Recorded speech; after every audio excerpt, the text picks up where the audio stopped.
ഇന്ന് നമ്മൾ നോക്കാനായിട്ട് പോകുന്നത് രണ്ട് തരം കണക്ഷനുകളാണ്. ഒന്ന് പാരലൽ കണക്ഷൻ, രണ്ട് സീരീസ് കണക്ഷൻ. അപ്പോൾ പാരലൽ കണക്ഷനും സീരീസ് കണക്ഷനും അവിടെ നിൽക്കട്ടെ. നമ്മൾ പൊതുവേ സാധാരണ രീതിയിൽ ഒരു ബൾബിനെ എങ്ങനെയാണ് കണക്ട് ചെയ്യുന്നത്, ബൾബ് യൂസ് ചെയ്തിട്ടാണ് എക്സാമ്പിൾ പറഞ്ഞു തരാനായിട്ട് പോകുന്നത്. അപ്പോൾ ഒരു സാധാരണ രീതിയിൽ നോർമലായിട്ടൊരു സർക്യൂട്ടിൽ ബൾബ് എങ്ങനെ കണക്ട് ചെയ്യാന്നുള്ളത് നമുക്ക് ആദ്യം നോക്കാം. അപ്പോൾ ഞാൻ വയറെടുത്തു, ഒരു ബാറ്ററി വേണം, ആ സർക്യൂട്ടിനെ കൺട്രോൾ ചെയ്യാനായിട്ട് എനിക്കൊരു സ്വിച്ച് വേണം, ബൾബാണ് കത്തിക്കാൻ ഉദ്ദേശിക്കുന്നത്. അപ്പോൾ ഞാനൊരു ബൾബും കൂടി വരച്ചപ്പോൾ എൻ്റെ സർക്യൂട്ട് കംപ്ലീറ്റ് ആയി.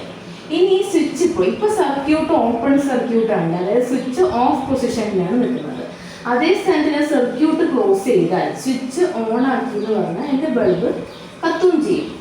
അപ്പോൾ ഇതാണ് നമ്മൾ പഠിച്ചിട്ടുണ്ടായിരുന്ന നോർമൽ കണക്ഷൻ മെത്തേഡ്. ഇതിന് മേലെ ഒന്നും നമ്മൾ പഠിച്ചിട്ടുണ്ടായിരുന്നില്ല. അപ്പോൾ സപ്പോസ് ഞാൻ ചോദിക്കുകയാണ്, ഇത് വെറും ഒരു ബൾബിൻ്റെ കാര്യമാണ് നമ്മൾ പഠിച്ചത്. രണ്ട് ബൾബ് കണക്ട് ചെയ്യണമെങ്കിലോ, അല്ലെങ്കിൽ രണ്ടിലധികം 3, 4, 10 ബൾബ് വരെയൊക്കെ നമുക്ക് കണക്ട് ചെയ്യണമെങ്കിൽ നമുക്ക് എന്ത് ചെയ്യാനായിട്ട് പറ്റും? രണ്ട് രീതികളിലാണ് അങ്ങനെ ഒരുപാട് ബൾബ് അല്ലെങ്കിൽ ഒന്നിലധികം സാധനങ്ങൾ നമുക്ക് കണക്ട് ചെയ്യാനായിട്ട് പറ്റും. അതിനെ പറ്റിയിട്ടുള്ള പഠിക്കലാണ്, അല്ലെങ്കിൽ അതിനെ പറ്റിയിട്ടുള്ള ടോപ്പിക്കാണ് നമ്മൾ നോക്കാൻ പോകുന്നത്.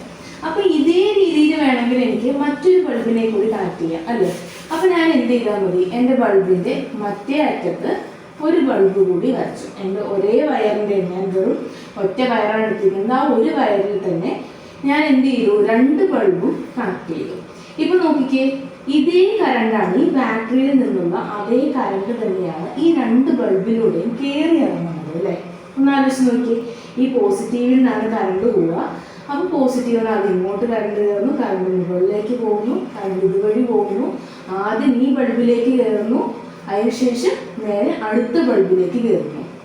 അപ്പോൾ ഒരേ കറണ്ട് തന്നെയാണ് ഈ രണ്ട് ബൾബിലൂടെയും പാസ് ചെയ്യുന്നത്. അപ്പോൾ ഒറ്റ സ്വിച്ച് മതിയാവില്ല ഈ രണ്ടുപേരെയും കൺട്രോൾ ചെയ്യാനായിട്ട്. അങ്ങനെയുള്ള സംഭവത്തിനെയാണ് നമ്മൾ അപ്പോൾ സീരീസ് കണക്ഷൻ എന്ന് പറയുന്നത്. ഇങ്ങനെ ഒറ്റ സ്വിച്ച് ആയതുകൊണ്ട് തന്നെ ഈ രണ്ട് ബൾബും ഒരു സ്വിച്ച് ഇടുന്നതിലൂടെ കത്തുകയും ചെയ്യും. ഇനി ഇവിടുന്ന് നേരെ കറണ്ട് താഴോട്ട് ഇറങ്ങുന്നു, ഈ സ്വിച്ച് വഴി കയറി നെഗറ്റീവിലേക്ക് വരുന്നു, വീണ്ടും ഇതേ സംഭവം റിപ്പീറ്റ് ചെയ്ത് പോവുകയാണ്. കറണ്ടിൻ്റെ സഞ്ചാരം ഈ ഒരു രീതിക്കാണ് ഇവിടെ വരുന്നത്. അപ്പോൾ ഒരേ കറണ്ട് തന്നെയാണ് ഈ രണ്ട് ബൾബിലൂടെയും പോകുന്നത് നമുക്ക് ഒറ്റ നോട്ടത്തിൽ നോക്കിയാൽ മനസ്സിലാവില്ലേ? അപ്പോൾ ഇതിൻ്റെ ഫസ്റ്റത്തെ പോയിന്റ് നമുക്ക് കിട്ടുകയാണ്, current has no change, I has no change.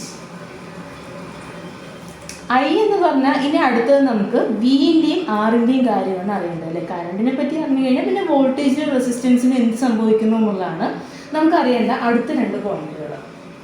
ഇവിടെ വെച്ച് നിങ്ങൾ മനസ്സിലാക്കുക, ഒരാളെ മാറത്തുള്ളൂ. ഈ കറണ്ടിനെയും വോൾട്ടേജും ഒരുമിച്ച് നോക്കി കണക്ഷൻസിൻ്റെ കാര്യത്തിൽ കറണ്ടിനെയും വോൾട്ടേജിനെയും വെച്ച് നോക്കുമ്പോൾ രണ്ട് പേരിൽ ഒരാളാണ് മാറുകയുള്ളൂ. അതായത് ഈ ഒരു കാര്യത്തിൽ ഒരേ കറണ്ടാണ് രണ്ടുപേർക്കും പാസ് ചെയ്യുന്നതെന്ന് നമുക്ക് മനസ്സിലായി. കറണ്ടിനെ വെച്ചിട്ട് വേണം നിങ്ങൾ പഠിക്കാനായിട്ട്, വോൾട്ടേജിനെ വെച്ചിട്ടോ ഒന്നും ആലോചിക്കരുത്. കറണ്ടാണ് നമ്മുടെ പ്രൈം ഫാക്ടർ. ആ പ്രൈം ഫാക്ടർ വെച്ചിട്ട് തന്നെ നിങ്ങൾ ഈ രണ്ട് കണക്ഷൻസിൻ്റെ ഡിഫറൻസ് മനസ്സിലാക്കണം. അപ്പോൾ കറണ്ട് ഇവിടെ ഒരു ചേഞ്ചും വരാത്തത് കൊണ്ട് വോൾട്ടേജിന് ഉറപ്പായിട്ടും ചേഞ്ച് വരും. രണ്ടുപേരിൽ ഒരാൾ എന്തായാലും ചേഞ്ച് ആയിരിക്കും എന്നുള്ളതാണ് നിർബന്ധമായിട്ടുള്ള കാര്യം. അപ്പോൾ കറണ്ട് ചേഞ്ച് അല്ലാത്തതുകൊണ്ട് വോൾട്ടേജ് ചേഞ്ച് ആവും.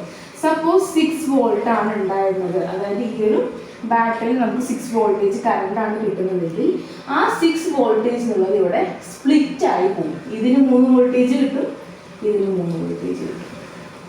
അതുകൊണ്ടാണ് ഇവിടെ വോൾട്ടേജ് ഹാസ് ചേഞ്ച് എന്ന് പറയാനായിട്ട് കാരണം. പക്ഷെ കറണ്ടിന് ചേഞ്ച് വരില്ല, കാരണം ഒരേ കറണ്ട് തന്നെയാണ് രണ്ട് ഭാഗത്തും കയറി ഇറങ്ങുന്നത്, ഒരേ അളവിലുള്ള കറണ്ട് തന്നെയാണ് കയറി ഇറങ്ങുന്നത്. അപ്പോൾ വോൾട്ടേജ് മാറി, കറണ്ട് മാറാതായപ്പോൾ വോൾട്ടേജ് മാറി. ഇനി അടുത്ത കാര്യം റെസിസ്റ്റൻസിനെ പറ്റി നമുക്ക് അറിയണം, അല്ലേ? ഒന്ന് ആലോചിച്ച് നോക്കിക്കേ, റെസിസ്റ്റൻസ് എന്ന് പറഞ്ഞാൽ തടസ്സം എന്നാണ് അർത്ഥം. ഇവിടെ നമ്മുടെ കറണ്ട് ഒഴുകുന്നതിന് രണ്ട് തടസ്സങ്ങളുണ്ട്. ഒന്ന് ആലോചിച്ച് നോക്കിക്കേ, ഒന്ന് കറണ്ട് ഇങ്ങനെ കഷ്ടപ്പെട്ട് മുകളിലോട്ടേക്ക് കയറി ആദ്യം ഈ ബൾബിലേക്ക് കയറി ഇറങ്ങണം, എന്നിട്ട് വീണ്ടും കുറച്ച് വയറിലൂടെ പോയി അടുത്ത ബൾബിലൂടെ കയറി ഇറങ്ങണം. അപ്പോൾ ഇവിടെ ഓട്ടോമാറ്റിക്കലി എന്ത് കൂടുതലാണ്, റെസിസ്റ്റൻസ് കൂടുതലാണ്. ഇവിടെ നിങ്ങൾ 3, 4 ഒക്കെ വെക്കുന്ന സമയത്ത് എത്ര തന്നെ ബൾബ് നമ്മൾ വെച്ച് പോയാൽ അതിലൂടെയൊക്കെ കറണ്ട് കയറി ഇറങ്ങാൻ കറണ്ടിന് കഷ്ടമാണ്. അപ്പോൾ അതുകൊണ്ട് തന്നെ റെസിസ്റ്റൻസിൻ്റെ കാര്യം എന്തായിരിക്കും, കൂടുതലായിരിക്കും ഉണ്ടാവുക. അപ്പോൾ റെസിസ്റ്റൻസ് ഇൻക്രീസസ് എന്നുള്ള കാര്യമാണ് വരിക. ഇനി ഈ ഒരു സെറ്റിങ്ങിനെ പറ്റി പറയാനുള്ള 4ാമത്തെ പോയിന്റ് എന്ന് പറയുന്നത്, ഒന്ന് ആലോചിച്ച് നോക്കിക്കേ, ഈ ഒറ്റ സ്വിച്ച് ഇട്ടാൽ തന്നെ 2 ബൾബും കത്തും. ഇപ്പൊ സപ്പോസ് ഞാൻ വിചാരിക്കുകയാണ് ഈ ഒരു സ്വിച്ച് ഓഫ് ആക്കി എന്ന് പറഞ്ഞാൽ ഈ 2 ബൾബും കത്താതാവുകയും ചെയ്യും. ഒറ്റ സ്വിച്ച് കൊണ്ട് തന്നെ 2 ബൾബും ഓൺ ആവുകയും ചെയ്യും. ആ സ്വിച്ച് ഓഫ് ആക്കുന്നതിലൂടെ 2 ബൾബും ഒരുമിച്ച് സൈമൾട്ടേനിയസ്ലി ഓഫ് ആവുകയും ചെയ്യും. അപ്പോൾ എനിക്ക് രണ്ടിനെയും വേറെ വേറെ കൺട്രോൾ ചെയ്യണമെങ്കിലോ, അതായത് എനിക്കിപ്പോൾ ഒരു ബൾബ് കത്തിയാൽ മതി മറ്റേ ബൾബ് കത്തണ്ടെന്ന് പറഞ്ഞാൽ നടക്കില്ല. കാരണം ഒരേ കറണ്ടാണ് കയറി ഇറങ്ങുന്നത്. ഇനിയിപ്പോൾ ഇതിൽ 2 സ്വിച്ച് വെച്ചാൽ കൂടിയിട്ട് ഇപ്പം നിങ്ങൾ വേണമെങ്കിൽ വിചാരിച്ചോളൂ, അപ്പോൾ ഇവിടെ നടുവിൽ വേറൊരു സ്വിച്ച് വെച്ചാൽ പോരെ, അപ്പോൾ പിന്നെ ഇതിനെ കണക്ട് ചെയ്യാനായിട്ട് ഇവിടെ വേറൊരു സ്വിച്ച് വെച്ചിട്ട് നമുക്ക് ഇതിനെ മാത്രം ഓഫ് ആക്കാമോ എന്നൊക്കെ നിങ്ങൾ പലരും ചിന്തിച്ച് കഴിഞ്ഞിട്ടുണ്ടാവും. പക്ഷെ ആലോചിക്കുക, ഒരേ കറണ്ടാണ് പോയിക്കൊണ്ടിരിക്കുന്നത്. അപ്പോൾ കറണ്ട് ഇതുവഴി കയറി ഈ അറ്റം വരെ എത്തുമ്പോൾ ഈ പോസിറ്റീവിന് തുടങ്ങി ഈ നെഗറ്റീവിന് ഒരു റൗണ്ട് കംപ്ലീറ്റ് ചെയ്യുന്ന സമയത്ത് മാത്രമാണ് നമുക്കൊരു ഇലക്ട്രിക് ഡിവൈസ് വർക്ക് ചെയ്യിപ്പിക്കാനായിട്ട് പറ്റുള്ളൂ. ഇവിടുന്ന് കറണ്ട് ഇങ്ങനെ കയറി ഇവിടെ എത്തുമ്പോൾ നിങ്ങൾ ഈ സ്വിച്ചിന് തുറന്ന് വെച്ച് ഓഫാക്കി വെച്ച് പറഞ്ഞ കറണ്ട് എന്താണ് ഇങ്ങോട്ട് പാസ് ചെയ്തിട്ട് ഈ നെഗറ്റീവിലോട്ട് എത്തില്ല. അപ്പോൾ എന്ത് സംഭവിക്കും? ഈ 2 ബൾബും കത്തത്തില്ല. കാരണം ഒരു റൗണ്ട് കംപ്ലീറ്റ് ചെയ്ത് കറണ്ട് വന്നാൽ മാത്രമാണ് ആ ബൾബ് ആയിക്കോട്ടെ അല്ലെങ്കിൽ അതിനോട് കണക്ട് ചെയ്ത ഏതൊരു വസ്തുവും പ്രവർത്തിക്കുകയുള്ളൂ. അപ്പോൾ നടുവിൽ കൊണ്ടുപോയി നിങ്ങൾ മറ്റൊരു സ്വിച്ച് വെച്ച് ഓഫാക്കിയാൽ 2ഉം കത്താതാവും അല്ലെങ്കിൽ 2ഉം ഓഫ് ആവുന്നല്ലാതെ നിങ്ങൾക്ക് ഒരെണ്ണത്തിന് കൺട്രോൾ ചെയ്യാനായിട്ട് പറ്റുകയില്ല. അപ്പോൾ അതുകൊണ്ട് തന്നെ ഇതിന് 4ാമത്തെ പോയിന്റായിട്ട് നിങ്ങൾക്ക് പറയാവുന്നത്, ഈ ഒരു കണക്ഷൻ്റെ 4ാമത്തെ പോയിന്റായിട്ട് പറയാവുന്നത് cannot be controlled using switches എന്നാണ്. അതായത് സ്വിച്ചസ് യൂസ് ചെയ്തിട്ട് നിങ്ങൾക്ക് കൺട്രോൾ ചെയ്യാനായിട്ട് പറ്റത്തില്ല. ഇതാണ് ഈ സീരീസ് കണക്ഷൻ എന്ന സംഭവത്തിൻ്റെ ഒരുമിച്ച് സീരീസ് ആയിട്ട്, അതായത് അടുത്തടുത്തടുത്ത് കണക്ട് ചെയ്യുന്ന ഈ ഒരു കണക്ഷൻ്റെ പ്രത്യേകതകൾ ഈ 4 പോയിന്റുകളാണ്. കറണ്ടിനെ നോക്കിയാൽ കറണ്ടിന് ഒരു മാറ്റവും ഇല്ല. കറണ്ട് മാറാത്തത് കൊണ്ട് തന്നെ ആര് മാറും? വോൾട്ടേജ് മാറും. റെസിസ്റ്റൻസ് കൂടുതലായിരിക്കും കറണ്ടിന് പോകാൻ വഴിയിൽ തടസ്സങ്ങളുള്ളതുകൊണ്ട്. ഇനി അതേപോലെ എന്താണ്, ഓരോ സ്വിച്ചുകൾ ഉപയോഗിച്ചിട്ട് കൺട്രോൾ ചെയ്യാനും പറ്റില്ല. അതായത് ഓരോന്നിനെയും നമുക്ക് വേറെ വേറെ ആയിട്ട് കൺട്രോൾ ചെയ്യാനായിട്ട് പറ്റത്തുമില്ല. അപ്പോൾ ഇത്രയും പോയിന്റ്സ് ആണ് ഒരു സീരീസ് കണക്ഷനെ പറ്റിയിട്ട് നിങ്ങൾ ഓർത്ത് വെക്കേണ്ടത്. അപ്പോൾ ഇനി അടുത്തത് നമുക്ക് മറ്റൊരു കണക്ഷൻ കൂടി ഉണ്ടെന്ന് ഞാൻ പറഞ്ഞു അല്ലേ, അതാണ് പാരലൽ കണക്ഷൻ. ഇനി നമുക്ക് അത് നോക്കാം. അപ്പോൾ ഞാനിത് നേരെ ചെറുതായിട്ടൊന്ന് നോട്ട് ചെയ്ത് വെക്കാനാണ് പോകുന്നുള്ളൂ. കാരണം എനിക്കിനി അടുത്തത് കൂടി വരച്ച് കാണിച്ചത്. അപ്പോൾ നോ ചേഞ്ച് എന്നുള്ളതിനാണ് NC എന്ന് എഴുതുന്നത്. വോൾട്ടേജ് ചേഞ്ചസ്, അപ്പോൾ C എന്ന് കൊടുത്തു. റെസിസ്റ്റൻസ് കൂടുകയാണ് ചെയ്യുക. സ്വിച്ചസ് വെച്ചിട്ട് കൺട്രോൾ ചെയ്യാനും പറ്റില്ല. അപ്പോൾ ഇത്രയും പോയിന്റ്സ് ആണ് നമ്മുടെ സീരീസിൽ പെടുന്നത്. ഇനി നമുക്ക് അടുത്തത് വരച്ച് നോക്കാം. സാധാരണ പോലെ ബാറ്ററി വരച്ചു, കൺട്രോൾ ചെയ്യാനായിട്ട് സ്വിച്ച് വരച്ചു. ഇനി നമുക്ക് ആവശ്യം 2 ബൾബുകളാണ്. ഇത് കണ്ടാൽ തന്നെ നിങ്ങൾക്ക് മനസ്സിലാവും ഇതിന് ഡിഫറൻസ് ഉണ്ട് മറ്റേതിനെ കാണുന്നുള്ളത്. ഇവിടെ എന്താ സംഭവിച്ചിരിക്കുന്നത്? ഇതുവരെ സിംഗിൾ വയറാണ് വരുന്നത്, പക്ഷേ ബൾബിലേക്ക് പോകുന്നത് 2 വയറുകളായിട്ടാണ് അല്ലേ. ഈ ബൾബ് കണക്ട് ചെയ്തിരിക്കുന്നത് ഈ വയറിലൂടെയാണ്, ആ ബൾബ് കണക്ട് ചെയ്തിരിക്കുന്നത് മറ്റൊരു വയറിലൂടെയാണ്. കാണോ അല്ലേ? ഇപ്പം എൻ്റെ സ്വിച്ച് ഓഫ് പൊസിഷനിലാണ് നിൽക്കുന്നത്, അതായത് സർക്യൂട്ട് ഓപ്പൺ ആണ്, ക്ലോസ്ഡ് ആയിട്ടില്ല. ക്ലോസ്ഡ് സർക്യൂട്ട് ആയാൽ മാത്രമാണ് നമ്മുടെ ബാറ്ററിയിൽ നിന്ന് കറണ്ട് കയറി ഇറങ്ങി തിരിച്ച് നെഗറ്റീവിലോട്ട് വന്നിട്ട് കറണ്ട് ഉപയോഗിച്ചിട്ട് ആ ബൾബ് പ്രകാശിക്കുകയുള്ളൂ. അപ്പം ഞാൻ സപ്പോസ് ഈ സ്വിച്ചിനെ നമ്മൾ ഓൺ ആക്കുകയാണ്, സർക്യൂട്ട് ക്ലോസ് ചെയ്യുകയാണെന്ന് വിചാരിച്ചാൽ എൻ്റെ 2 ബൾബും കത്താനായിട്ട് തുടങ്ങി അല്ലേ. ഇവിടെയാണ് നമ്മൾ അടുത്ത കാര്യം നോക്കാനായിട്ട് പോകുന്നത്. ഈ കറണ്ട് ഇവിടെ നിന്ന് ഇങ്ങനെ വന്നു, മുകളിലോട്ട് കയറി ഈ സൈഡിലോട്ട് വന്നു. പക്ഷേ ഇനിയിപ്പോൾ ഈ ജംഗ്ഷൻ എത്തിയപ്പോൾ മൂപ്പർക്ക് ഡൗട്ടാണ്, അങ്ങോട്ട് കയറി പോകണോ ഇങ്ങോട്ട് കയറി പോകണോ എന്ന്. ആർക്ക്? കറണ്ടിന്. അപ്പോൾ ഈ കറണ്ട് എന്ത് ചെയ്യും? 2 ഭാഗത്തോട്ടും കയറി പോകും. എങ്ങനെ? പകുതിയായിട്ട് കയറി പോകും. സപ്പോസ് 10 ആംപിയർ കറണ്ടാണ് വന്നിട്ടുണ്ടായിരുന്നെങ്കിൽ ഇങ്ങോട്ട് 5 ആംപിയർ കയറി പോവും, അങ്ങോട്ട് 5 ആംപിയർ കയറി പോവും. അതായത് വന്ന കറണ്ട് പകുതിയായിട്ടാണ് കയറി പോവുക. സപ്പോസ് ഇവിടെ 3 എണ്ണം ഉണ്ടെങ്കിലോ 3 പീസായി കയറിപ്പോയല്ലേ. അല്ല 4 എണ്ണം ഉണ്ടെങ്കിൽ 4 പീസായിട്ട് കയറി പോകും. 5 എണ്ണം ഉള്ളതെങ്കിൽ 5 പീസായിട്ടായിരിക്കും ഓരോ വയറിലൂടെയും ആ കറണ്ട് കയറിപ്പോയിട്ടുണ്ടാവുക. അപ്പോൾ ഓട്ടോമാറ്റിക്കലി നമുക്ക് ഫസ്റ്റ് പോയിന്റ് കിട്ടിക്കഴിഞ്ഞു. കറണ്ടിന് എന്താണ് ചേഞ്ച് ഉണ്ട്, കറണ്ടാണ് ഇവിടെ മാറുന്നതാണ്. അപ്പോൾ ഇവിടെ നോട്ട് ചേഞ്ച് എന്നായിരുന്നെങ്കിൽ ഇവിടെ എന്താണ് ഈ ഒരു പാരലൽ കണക്ഷനിൽ, ഇതിന്റെ പേരാണ് പാരലൽ കണക്ഷൻ. നമ്മൾ ഡിഫറെൻ്റ് ആയിട്ടുള്ള വയറുകൾ യൂസ് ചെയ്ത് കണക്ട് ചെയ്യുന്നതിനെയാണ് പാരലൽ കണക്ഷൻ എന്ന് പറയുക. അപ്പോൾ ഈ പാരലൽ കണക്ഷനിൽ കറണ്ട് ചേഞ്ച് ആവും എന്നുള്ളത് ഉറപ്പാണ്. പക്ഷെ ആലോചിച്ച് നോക്കിയേ, ഒരാൾ മാറിക്കഴിഞ്ഞു, കറണ്ട് ചേഞ്ച് ആയിക്കഴിഞ്ഞു, പിന്നെ ആര് ചേഞ്ച് ആവില്ല? വോൾട്ടേജ് ചേഞ്ച് ആവില്ല. വോൾട്ടേജിന് നോ ചേഞ്ച്. അതായത് ഈ ബൾബ് എത്രത്തോളം പ്രകാശിക്കുന്നോ അത്രയും തന്നെ ഈ ബൾബ് പ്രകാശിക്കും. ഇപ്പം 6 വോൾട്ടേജ് ആണ് വരുന്നതെങ്കിൽ ഇതും 6 വോൾട്ടേജ് പ്രകാശിക്കും, ഇതും 6 വോൾട്ടേജിൽ തന്നെ പ്രകാശിക്കും. അത്രയും ബ്രൈറ്റ്നെസ് ഇതിന് കൂടുതൽ തന്നെയായിരിക്കും. ഇനി റെസിസ്റ്റൻസിന്റെ കാര്യം നിങ്ങൾ നോക്കിക്കോളൂ. കറണ്ട് ഇവിടെ വെച്ചിട്ട് സ്പ്ലിറ്റ് ആവുകയാണ് ചെയ്യുന്നത്. അപ്പോൾ ഈ കറണ്ട് ഇതുവഴി പോകുമ്പോൾ ജസ്റ്റ് സിംഗിൾ ബൾബിനെ ക്രോസ് ചെയ്താൽ മതി. അതേപോലെ തന്നെ ഇതിലൂടെയും കറണ്ട് പോകുന്ന സമയത്ത് സിംഗിൾ ബൾബിനെ ക്രോസ് ചെയ്താൽ മതി. അതേ സ്ഥാനത്ത് ഇവിടെ നോക്കിക്കേ, ആ കറണ്ട് വരുമ്പോൾ 2 ബൾബിനെ ക്രോസ് ചെയ്തിട്ട് വേണം പോകാനായിട്ട്. പക്ഷെ ഇവിടെ എത്ര തന്നെ നമ്മൾ ഇനിയും ബൾബുകൾ വെച്ച് കൊടുത്താലും ആ പോകുന്ന കറണ്ടിനൊക്കെ ഒറ്റ ബൾബിന് സിംഗിൾ ആയിട്ടുള്ളൊരു തടസ്സം മാത്രമേ നീങ്ങി പോകാനായിട്ടുള്ളൂ. അപ്പോൾ ഓട്ടോമാറ്റിക്കലി റെസിസ്റ്റൻസ് എന്തായിരിക്കും? ഡിക്രീസസ്, കുറവായിരിക്കും ഈ ഒരു പാരലൽ കണക്ഷനിൽ വരുന്നത്. ഇനി ഇതിന്റെ അവസാനത്തെ പോയിന്റ് നോക്കിക്കേ, സ്വിച്ച് ഉപയോഗിച്ചിട്ട് സിംഗിൾ ആയിട്ട് ഇതിനെ കൺട്രോൾ ചെയ്യാനായിട്ട് പറ്റില്ല. പക്ഷെ ഇവിടെ അത് പോസിബിൾ ആണ്. എന്തുകൊണ്ടാണെന്ന് വെച്ചാൽ, ഇപ്പൊ ഞാൻ ഇവർക്ക് വേണ്ടിയിട്ട് സ്വിച്ച് കൊടുക്കുകയാണ് കേട്ടോ. ഞാൻ ഈ ഒരു ഡസ്റ്റ് മാത്രം വായിച്ചു കാണട്ടെ, എനിക്ക് കംപ്ലീറ്റ് ക്ലിയർ ആവണ്ടേ. സ്വിച്ച് വരയ്ക്കാനുള്ള സ്പേസ് ഉണ്ടാക്കിയാണ് കേട്ടോ. ഇപ്പൊ ഞാൻ 2 സ്വിച്ചുകൾ വരച്ച് വെച്ചിട്ടുണ്ട്. 2 ഓഫ് പൊസിഷനിലാണ് ഉള്ളത്.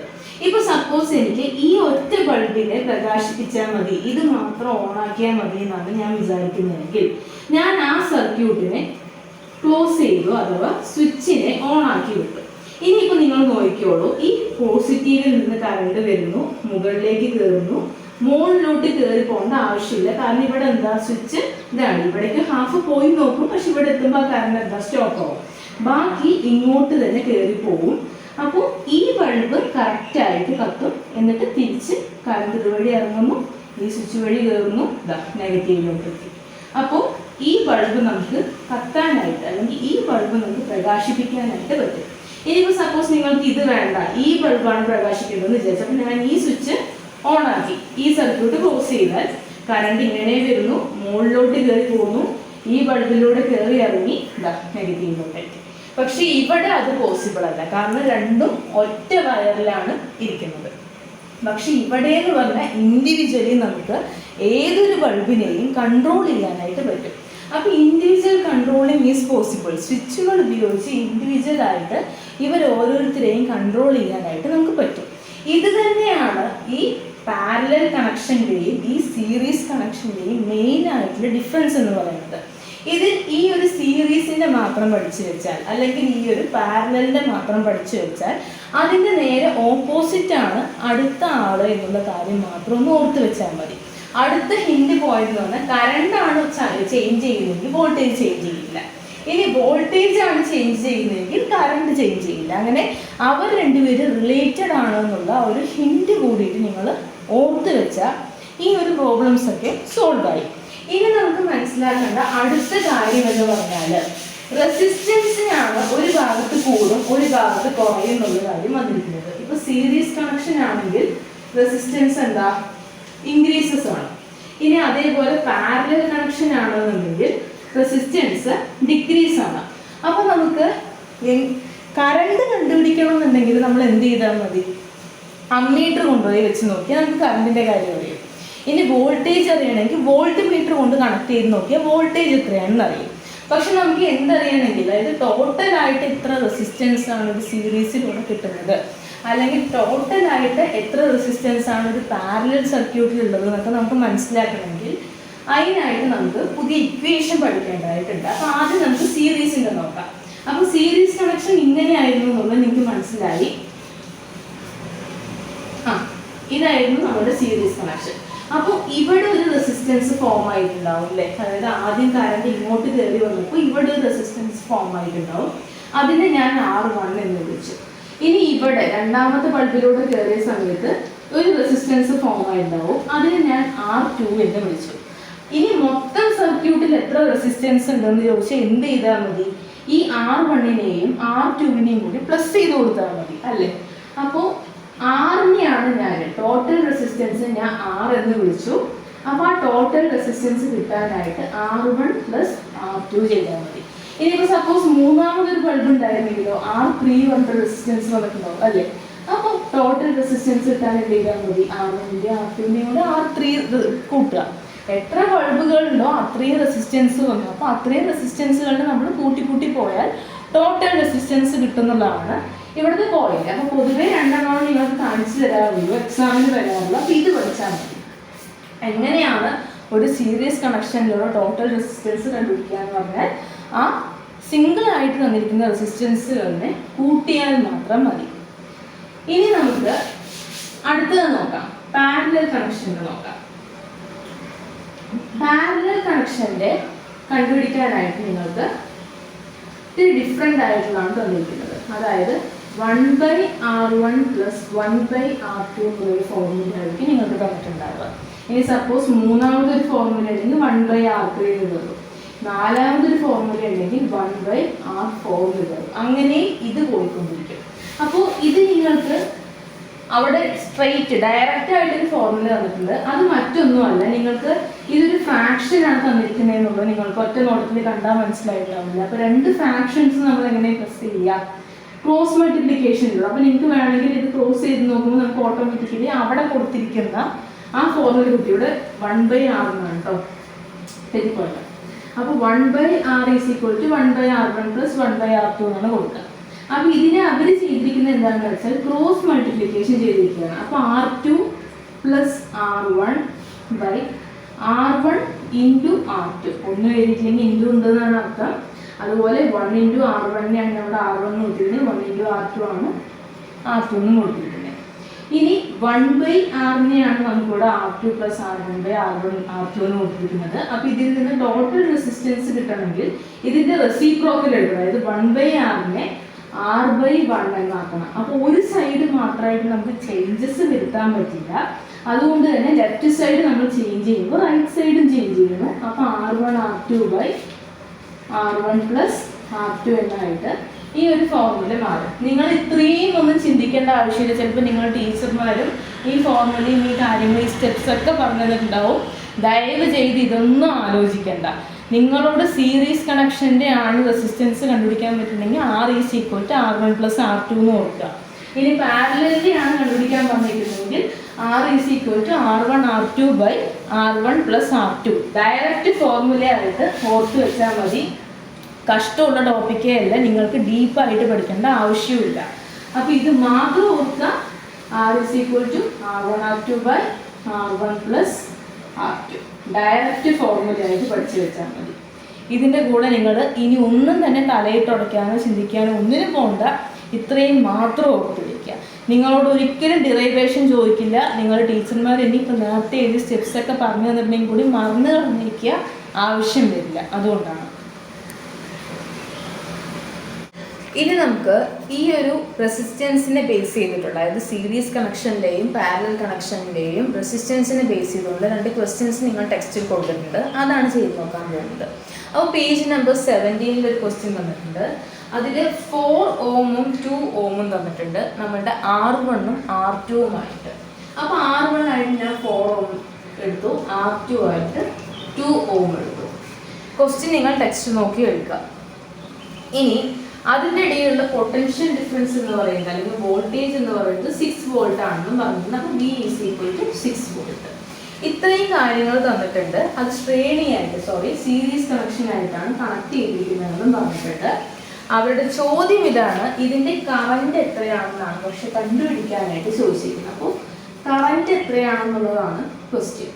അതിനാദ്യം ഈ കറണ്ട് കണ്ടുപിടിക്കാനായിട്ട് നമുക്കൊരു ഫോർമുല അറിയാം അല്ലേ? അതിന് വേണ്ടിയിട്ടാണ് നമ്മൾ ഓംസ് ട്രയാങ്കിൾ പഠിച്ചത്, VIR എന്ന് പഠിച്ചത്. അപ്പോൾ കറണ്ടാണ് നമുക്ക് കണ്ടുപിടിക്കേണ്ടതെങ്കിൽ എന്ത് ചെയ്താൽ മതി? V/R എന്നുള്ള ഫോർമുല നമുക്ക് കിട്ടിയാൽ മതി.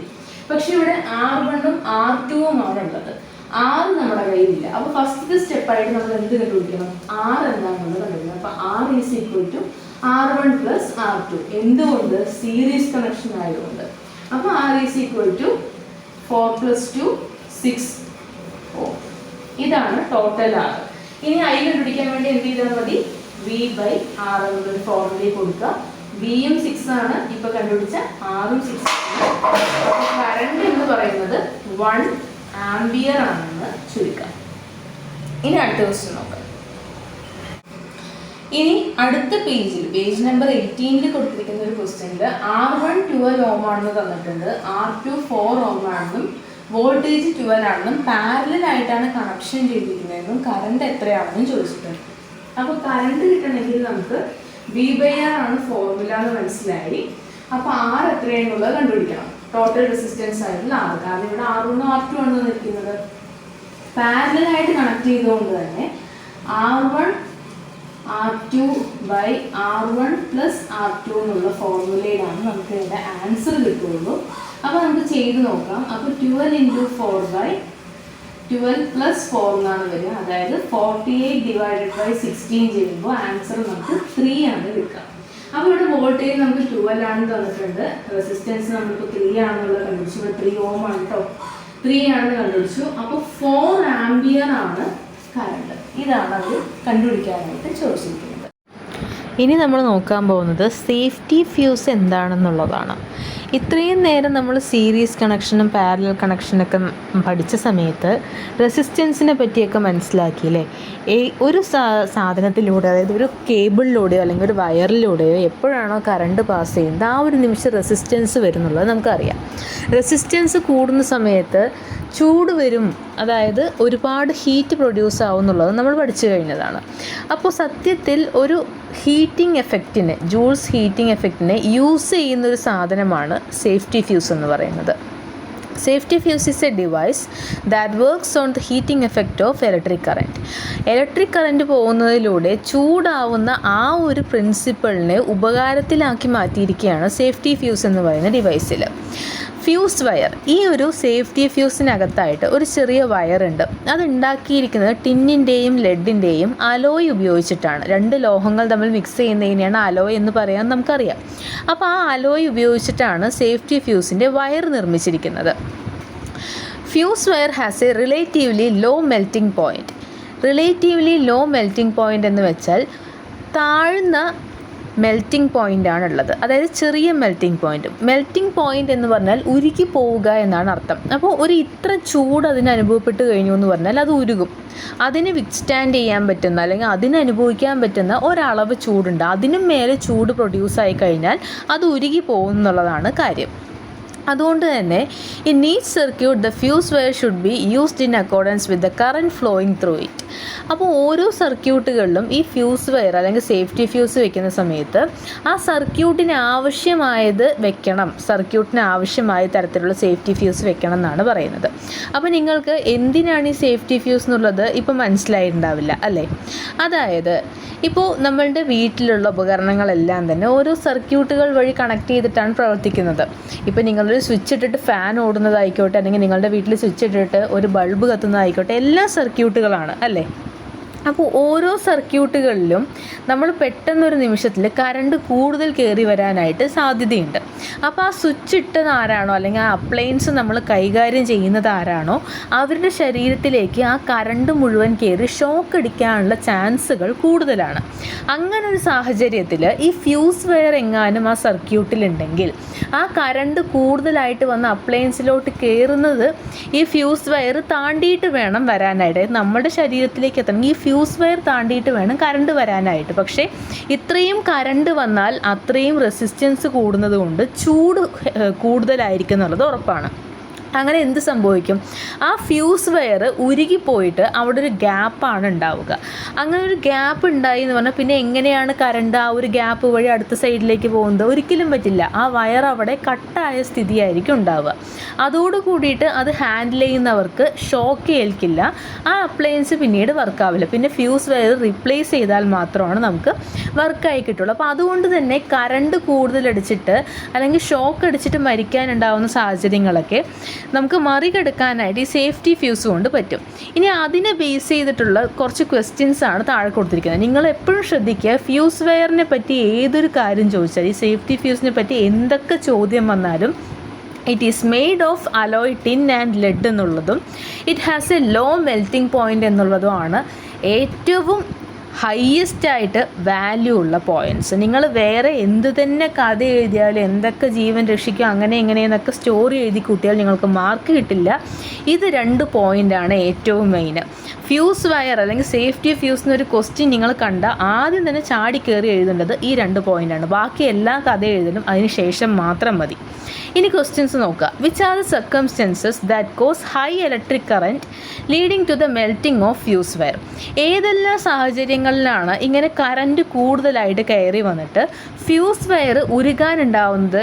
സാഹചര്യങ്ങൾ ഏതൊക്കെയാണ്, സിറ്റുവേഷൻസ് ഏതൊക്കെയാണെന്നാണ് ചോദിക്കുന്നത്. അതിൻ്റെ ആൻസറാണ് ലെഫ്റ്റ് സൈഡിൽ ആ ബോക്സിൽ, ബ്ലൂ കളർ ബോക്സിലായിട്ട് കൊടുത്തിരിക്കുന്നത്. Short circuit and overloading. Short circuit സംഭവിക്കുമ്പോഴും അതേപോലെ ഓവർലോഡിങ് സംഭവിക്കുന്ന സമയങ്ങളിലുമാണ് ഈ കറണ്ട് കൂടുതലായിട്ട് കയറി വരുന്നതും ആ ഫ്യൂസ് വയർ ഉരുക്കി പോകാനായിട്ട് കാരണമാവുന്നതും ആ 2 സാഹചര്യങ്ങളിലാണെന്നുള്ളത് മനസ്സിലാക്കുക. അപ്പോൾ ഇപ്പോൾ മനസ്സിലായിട്ടുണ്ടാവും ഷോർട്ട് സർക്യൂട്ട് എന്താണെന്നുള്ളൊരു ചോദ്യം നിങ്ങൾക്ക് പ്രതീക്ഷിക്കാം, ഓവർലോഡിങ് എന്ന് പറഞ്ഞാൽ എന്താണെന്നുള്ള ചോദ്യം നിങ്ങൾക്ക് പ്രതീക്ഷിക്കാം. അത് രണ്ടിൻ്റെയും ആൻസർ ആ ബോക്സിൽ തന്നെ ഉണ്ട്. നമുക്ക് നോക്കാം. If the positive and the negative terminals of a battery or the 2 wires from the mains come into contact without the presence of a resistance in between, they are said to be short circuited. If the positive and negative terminals of a battery, ഒരു battery നമ്മൾ സാധാരണ റിമോട്ടിനകത്തിടുന്ന ഒരു battery എടുത്ത് നോക്കിയാൽ അതിന് പോസിറ്റീവും നെഗറ്റീവും ഉണ്ട്. ചില സമയങ്ങളിൽ നമ്മൾ ബാറ്ററി തിരിച്ചിട്ടാലൊന്നും വർക്ക് ആവത്തില്ല റിമോട്ട്. എന്തുകൊണ്ടാണ്? അതിൻ്റെ പോസിറ്റീവും നെഗറ്റീവും കറക്റ്റായിട്ട് കണക്ട് ചെയ്താൽ മാത്രമാണ് വർക്ക് ആവുള്ളൂ, അല്ലേ? അപ്പോൾ ഒരു ബാറ്ററിയിലത്തെ ആ ഒരു പോസിറ്റീവും നെഗറ്റീവുമോ അല്ലെങ്കിൽ ഓർ 2 വയേഴ്സ് ഫ്രം ദ മെയിനിൽ പോയിന്റിൽ നിന്ന് വരുന്ന 2 വയറുകളോ, ഒന്നുകിൽ ഒരു ബാറ്ററിയുടെ പോസിറ്റീവോ നെഗറ്റീവോ അല്ലെങ്കിൽ മെയിനിൽ നിന്ന് വരുന്ന 2 വയറുകളോ comes into contact without presence of a resistance in between, അത് രണ്ടും കൂട്ടിമുട്ടാനുള്ളൊരു സാഹചര്യം ഉണ്ടായാൽ, ഇപ്പോൾ മെയിൻ സ്വിച്ചിൽ നിന്നോ അല്ലെങ്കിൽ ആ മെയിനായിട്ടുള്ള ഇലക്ട്രിക് ബോർഡിൽ നിന്ന് വരുന്ന 2 വയറുകൾ തമ്മിൽ കൂട്ടിമുട്ടുകയോ അല്ലെങ്കിൽ ഇതേപോലുള്ളൊരു ബാറ്ററിയുടെ പോസിറ്റീവും മറ്റൊരു ബാറ്ററിയുടെ നെഗറ്റീവും തമ്മിൽ കൂട്ടിമുട്ടുകയോ, എങ്ങനെ കൂട്ടിമുട്ടുകയോ, എങ്ങനെയാണ് പ്രസൻസ് വരുന്നത്? റെസിസ്റ്റൻസ് ഇല്ല. അത് നടുവിൽ ഒന്നുകിൽ ഒരു പ്ലാസ്റ്റിക് റെസിസ്റ്റൻസ് ഉണ്ടാവണം, അല്ലെങ്കിൽ ഇൻസുലേഷൻ ടൈപ്പ് വൈൻഡ് ചെയ്തിട്ടുണ്ടാവണം. അങ്ങനെയൊന്നും ഇല്ലാതെ പെട്ടെന്നൊരു കോണ്ടാക്റ്റിൽ വന്നാൽ അവർ തമ്മിൽ കൂട്ടിമുട്ടാനായിട്ട് ഇടയായി എന്ന് പറഞ്ഞാൽ they are set to be short circuited. അപ്പോൾ എന്ത് സംഭവിക്കും? ചിലപ്പോൾ അതിലോട്ടും ഇതിലോട്ടും കയറി പോകുന്ന ആ 2 വയറുകളിലൂടെ കയറിപ്പോകുന്ന വയർ ചിലപ്പോൾ കീറിപ്പോയതോ മറ്റോ ഒക്കെ ആയിരിക്കാം. നമ്മൾ വയറിന് പുറത്ത് ഒരു ഇൻസുലേഷൻ ഉണ്ട് അല്ലേ, ഒരു പ്ലാസ്റ്റിക് കവറിങ് ഉണ്ടാവും. അതിനകത്താണ് നമ്മളുടെ ഈ ഇരുമ്പ് വയറുകൾ സുരക്ഷിതമായി വെച്ചിട്ടുള്ളത്. അപ്പോൾ എങ്ങാനും അത് ചെറിയ മുറിവ് വന്നിട്ട് അല്ലെങ്കിൽ ഈ ഉള്ളിലൂടെ പോകുന്ന കറണ്ടിൻ്റെ ചൂട് കാരണം ഉരുകി പോവുകയും മറ്റോ ചെയ്താൽ 2 എണ്ണം തമ്മിൽ കൂട്ടിയിടിക്കുന്ന സമയത്ത് എക്സ്ട്രാ കറണ്ട് ആയിരിക്കും ചിലപ്പോൾ ഏതെങ്കിലും ഒന്ന് വഴി കയറി പോവുക. അപ്പോൾ ആ ഒരു സാഹചര്യത്തിനാണ് നമ്മൾ ഷോർട്ട് സർക്യൂട്ടഡ് എന്ന് പറയുന്നത്. അപ്പോൾ അങ്ങനെ വേണമെങ്കിൽ കറണ്ട് കൂടുതലായി കയറി വന്ന് ഫ്യൂസ് വയർ മെൽറ്റ് ആവാനുള്ള സാഹചര്യം ഉണ്ടാവാം. അപ്പോൾ അതിനെയാണ് ഷോർട്ട് സർക്യൂട്ട് എന്ന് വിളിക്കുന്നത്. ഇനി താഴെ നോക്കിക്കേ, ഓവർലോഡിങ് എന്താണെന്നുള്ളതാണ് കൊടുത്തിരിക്കുന്നത്. A circuit is said to be overloaded if the total power of all the appliances connected to it is more than what the circuit can withstand. ഇപ്പോൾ ഓരോ സർക്യൂട്ടിനും നമ്മളുടെ ഈ ബാറ്ററിക്ക് 10 ആംപിയർ അല്ലെങ്കിൽ 6 ആംപിയർ എന്നൊക്കെ പറയുന്ന പോലെ ആ സർക്യൂട്ടിന് ഇത്ര ആംപിയർ കറൻറ്റ് മാത്രമായിരിക്കും സപ്ലൈ ചെയ്യാനായിട്ട് പറ്റുക. ചിലപ്പോൾ നമ്മൾ അതിൽ നിന്ന് ഒരുപാട് കണക്ഷൻ എടുത്തിട്ടുണ്ട്. അപ്പോൾ ഒറ്റ സർക്യൂട്ടിൽ തന്നെ ഒരു റൂമിലേക്ക് ഫാൻ ഉണ്ടാവും, AC ഉണ്ടാവും, കുറേ ബൾബ് ഉണ്ടാവും, ട്യൂബ് ഉണ്ടാവും, അങ്ങനെ ഒരുപാട് സാധനങ്ങൾ നമ്മൾ റൂമിൽ യൂസ് ചെയ്യുന്നുണ്ടാവും. അപ്പോൾ ആ ഒരു സർക്യൂട്ടിന് എത്രയാണോ പറ്റുന്നത്, താങ്ങാനായിട്ട് പറ്റുന്നത്, അതിനും മേലെ നമ്മൾ എങ്ങാനും അപ്ലയൻസസ് കണക്ട് ചെയ്തു എന്ന് പറഞ്ഞാൽ ഒരുമിച്ച് അങ്ങോട്ടേക്ക് ആ കറണ്ട് ഓടി വന്നിട്ട് അങ്ങനെ ഇല്ലാതായി പോവും. അതായത് നമ്മൾ അടിച്ചു പോകുക എന്നൊക്കെ പറയില്ല, ആ ഒരു സാഹചര്യത്തിലേക്ക് എത്തും. ഓവർലോഡായി മാറും. അതിന് താങ്ങാൻ കഴിയുന്നതിന്, വിത്ത്സ്റ്റാൻഡ് ചെയ്യാൻ പറ്റുന്നതിനേക്കാളും കൂടുതൽ പവർ എടുക്കുന്ന സമയത്താണ് നമ്മളതിനെ ഓവർലോഡഡ് എന്ന് വിളിക്കുന്നത്. അപ്പോൾ ആ ഒരു സാഹചര്യത്തിലും ചിലപ്പോൾ ഏതെങ്കിലും ഒന്ന് വഴി ഒരുപാട് കറണ്ട് കയറി വരാനായിട്ട് സാധ്യതയുണ്ട്. അപ്പോൾ ഈ 2 സമയങ്ങളിലായിട്ടാണ് മെയിനായിട്ട് നമ്മുടെ ഫ്യൂസ് വയർ ഉരുകി പോകാനുള്ള ചാൻസ്. അപ്പോൾ അങ്ങനെയുള്ള സമയത്ത് ഞാൻ പറഞ്ഞില്ലേ, ഇപ്പോൾ ഏതെങ്കിലും ചിലപ്പോൾ ഫാൻ വഴിയായിരിക്കും കൂടുതൽ വന്നിട്ടുണ്ടാവും. ചിലപ്പോൾ നമ്മൾ അയൺ ബോക്സ് യൂസ് ചെയ്യുന്നുണ്ട്, ആ അയൺ ബോക്സ് പിടിച്ച ആളുടെ കയ്യിലേക്കായിരിക്കും ഈ ഇത്രയും പവർ കയറിയിട്ട്, അല്ലെങ്കിൽ ആ അത്രയും കറണ്ട് കയറി വരുന്നുണ്ടാവുക. അപ്പോൾ അവർ ഷോക്ക് അടിച്ച് മരിക്കാനുള്ള ചാൻസ് ഉണ്ട്. അപ്പോൾ അതിനെയൊക്കെ തടയാൻ വേണ്ടിയിട്ടാണ് ഈ ഫ്യൂസ് വയർ ഉപയോഗിക്കുന്നത്. ഇനി അടുത്ത ക്വസ്റ്റ്യൻ ഒന്ന് നോക്കിക്കേ. How is the fuse wire connected to a circuit? Series ആയിട്ടാണോ പാരലൽ ആയിട്ടാണോ? തീർച്ചയായിട്ടും ഇതൊന്ന് ആലോചിച്ച് നോക്കിയാൽ മനസ്സിലാവും. പാരലലായിട്ടാണ് കണക്ട് ചെയ്തിട്ടുള്ളതെങ്കിൽ ഫ്യൂസ് വയർ ഉരുകും മറ്റേ ഒരു സർക്യൂട്ടിലൂടെ ആ കറണ്ട് ഒഴുകി പോയിട്ട് അത് യൂസ് ചെയ്യുന്ന ആൾക്ക് ഷോക്ക് അടിക്കുക തന്നെ ചെയ്യും. അതേ സ്ഥാനത്ത് സീരീസ് ആയിട്ടാണ് കണക്ട് ചെയ്തിരിക്കുന്നതെങ്കിൽ ആ ഒരു ഫ്യൂസ് വയർ ഒഴുകി കഴിഞ്ഞു എന്ന് പറഞ്ഞാൽ പിന്നെ എന്തിന് കയറി പോകാനായിട്ട് പറ്റില്ല, ഒരിക്കലും പിന്നെ കറൻറ്റിന് കയറി പോകാനായിട്ട് പറ്റില്ല. അതുകൊണ്ട് തന്നെ സീരീസ് ആയിട്ടാണ് ഒരു ഫ്യൂസ് വയർ ഒരു സർക്യൂട്ടിലേക്ക് കണക്ട് ചെയ്യുള്ളൂ. ഇനി അടുത്ത ചോദ്യം. You know that according to Joule's law, more heat will be produced when electric current is increased. What happens to the fuse wire due to this? അപ്പോൾ നിങ്ങൾക്ക് അറിയാം, ജൂൾസ് ലോ പ്രകാരം ഒരുപാട് ഹീറ്റ് ആയിരിക്കും പ്രൊഡ്യൂസ് ചെയ്യുക ഒരുപാട് കറണ്ട് കയറി വരുന്ന സമയത്ത്. അപ്പോൾ ഫ്യൂസ് വയറിന് എന്ത് സംഭവിക്കും എന്നാണ് ചോദ്യം തന്നിരിക്കുന്നത്. ഫ്യൂസ് വയറിന് എന്ത് സംഭവിക്കും? ഒരുപാട് കറണ്ട് കൂടി വന്നു എന്ന് പറഞ്ഞാൽ ജൂൾസ് ലോ പ്രകാരം ഹീറ്റും കൂടും, അതായത് അതിന് ചുറ്റും ഡെവലപ്പ് ആവുന്ന ചൂട് കൂടും. അപ്പോൾ automatically fuse wire melts away, അത് മെൽറ്റായി ഉരുകി പോവുക തന്നെ ചെയ്യും.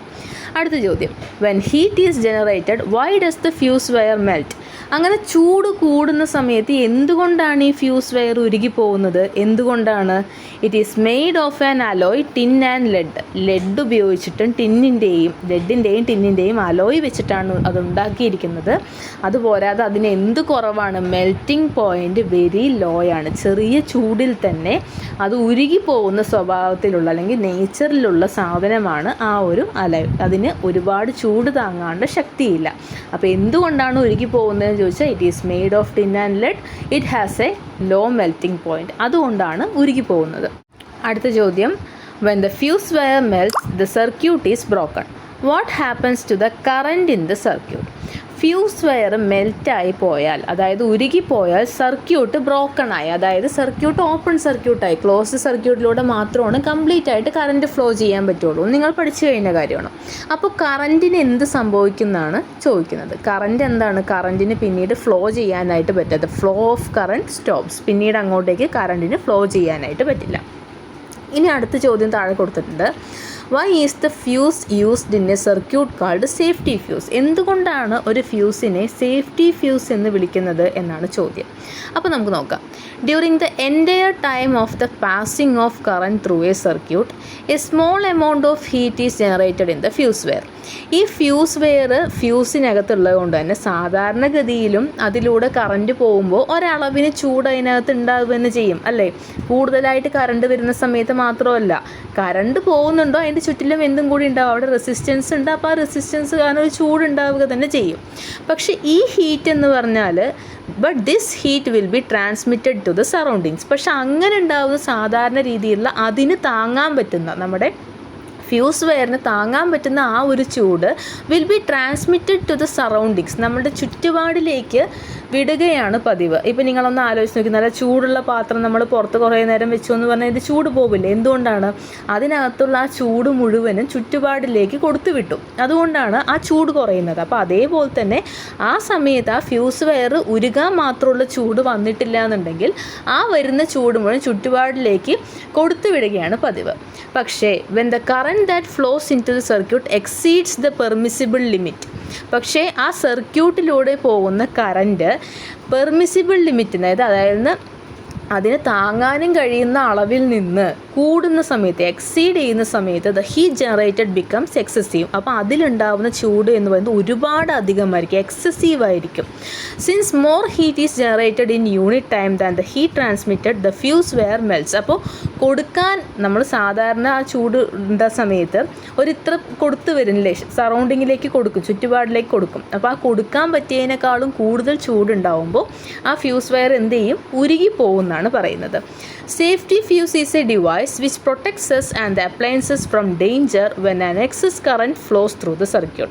അപ്പോൾ സേഫ്റ്റി ഫ്യൂസ് എന്ന് പറഞ്ഞാൽ ഒരു ഡിവൈസാണ്. അത് നമ്മളെയും നമ്മൾ ഉപയോഗിക്കുന്ന അപ്ലയൻസസിനെയും ഡേഞ്ചറിൽ നിന്ന്, അപകടത്തിൽ നിന്ന് രക്ഷിക്കും. എപ്പോൾ എക്സസ് ആയിട്ടുള്ള, കൂടുതലായിട്ടുള്ള കറണ്ട് ആ സർക്യൂട്ടിലൂടെ പാസ് ചെയ്യുന്ന സമയത്ത്. നിങ്ങൾ മനസ്സിലാക്കിയിട്ടോ അല്ലെങ്കിലോ ഇവിടെ ഈ ഒരു ഇത്രയും പാരഗ്രാഫ്സിൽ ഒരുപാട് ക്വസ്റ്റ്യൻസ് ആണുള്ളത്. ഇപ്പോൾ നിങ്ങളോട് ചോദിക്കാം, സാധാരണഗതിയിലും അതിനകത്ത് കറണ്ട് ഉണ്ടല്ലോ, അപ്പോൾ ചൂടുണ്ടാവില്ല, അപ്പോൾ ആ ചൂട് എന്തുകൊണ്ട് ഫ്യൂസ് വയറിനെ മെൽറ്റ് ചെയ്യുന്നില്ല എന്നൊക്കെ ഒരു ചോദ്യം വന്നാൽ നിങ്ങൾ എഴുതണം. അതായത് സാധാരണഗതിയിൽ അതിന് താങ്ങാൻ പറ്റുന്ന ചൂടാണെങ്കിൽ അത് ട്രാൻസ്മിറ്റ് ചെയ്യപ്പെടും സറൗണ്ടിങ്സിലേക്ക്. കൂടുതലായിട്ട് എക്സസ് ആയിട്ട് കറണ്ട് വന്ന് എക്സസ് ആയിട്ട് ഹീറ്റ് ആവുന്ന സമയത്ത് മാത്രമാണ് ഫ്യൂസ് വയർ മെൽറ്റ് ആവുന്നത്. അങ്ങനെ മെൽറ്റ് ആവാനുള്ള റീസൺ എന്താണ്? അത് ടിന്നും ലെഡും ചേർന്നുള്ള അലോയ് കൊണ്ടാണ് ഉണ്ടാക്കിയിരിക്കുന്നത്. ആ അലോയുടെ പ്രത്യേകത എന്ന് പറയുന്നത് ലോ മെൽറ്റിംഗ് പോയിൻ്റ് ആണ്. അതായത് അതിന് താങ്ങാൻ പറ്റുന്ന കുറഞ്ഞ ഹീറ്റിൽ തന്നെ, അതായത് ചെറിയൊരു ചൂടിൽ തന്നെ അതിന് കത്തിപ്പോവാനായിട്ട് അല്ലെങ്കിൽ ഉരുക്കി പോവാനായിട്ട് സാധിക്കും. ഇനി നോക്കിക്കോളൂ, is the current passing through different circuits the same? എല്ലാ സർക്യൂട്ടിലൂടെയും പോകുന്ന കറൻറ്റിൻ്റെ അളവ് സെയിം ആണോ? അല്ലല്ലോ. Intensity of electric current differs from one appliance to another. Hence, fuse wires of appropriate amperage should be selected.